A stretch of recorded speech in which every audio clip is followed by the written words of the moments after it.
today's video, we're going to be talking about things I wish I knew before I started filming.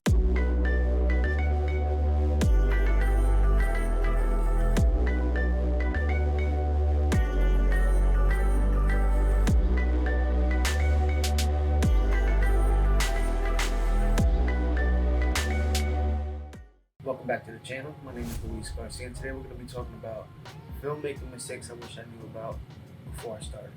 One of the first mistakes I made was not practicing. I spent my time consuming content, watching channels like Film Riot, watching channels like D4 Darius, Indie Mogul, and countless other tutorials and tip videos on filmmaking, and I never actually implemented what I learned, or at least I didn't do so enough. I spent most of my days planning on what I wanted to do, planning what kind of short films I wanted to make, planning what kind of videos I wanted to make, but not actually executing them, and that was one of my biggest flaws. There's a saying that actually goes, ignorance on fire is better than knowledge on ice. So I had all this filmmaking knowledge, but I wasn't putting it to use. Other excuses that I made for myself to not practice was gear or lack of gear. So I would basically tell myself that the equipment that I had wasn't good enough to create when it really was. Another mistake that you're going to want to avoid is biting off more than you can chew. That's something that I did off. I usually created my projects to be effects heavy, even though I knew nothing about special effects. I always put them in places that I didn't have access to, or I actually put them in situations that I still wasn't able to pull off on camera. So it's good to have a big imagination, but sometimes you have to scale yourself back and tell yourself what are the resources that you currently have in order to complete a project, and try to write around that. Now, along the same terms of biting off more than I can chew, I ended up taking more jobs than I can actually handle.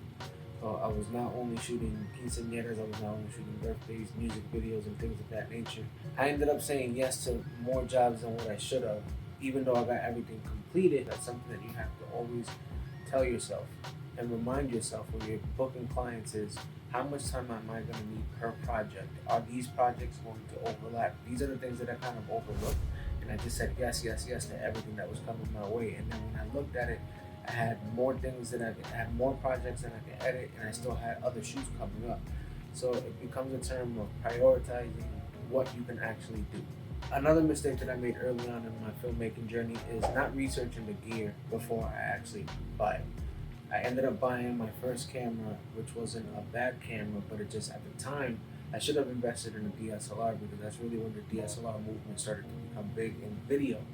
And my dumbass didn't actually pay attention to those trends, and what I ended up doing was buying a camera that was more of a traditional camcorder, TV studio style camera. What I didn't realize was the camera that I had was going to be outdated pretty much within a couple of months of me actually having it.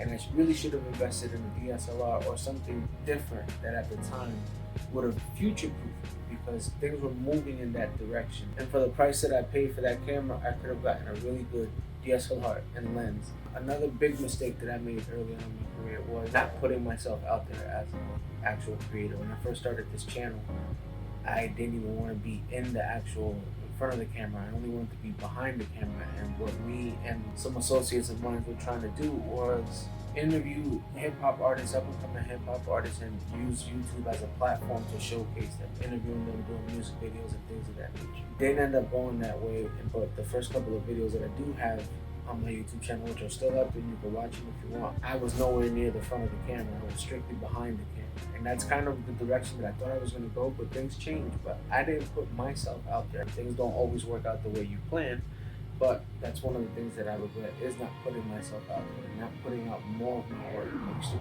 create and be too scared to post, or be too scared to upload. So I ended up having hard drives for little videos and sketches and effect tests that I never actually put out for people to critique. And that's something else that I could have benefited from, is constructive criticism from my peers, especially at the time.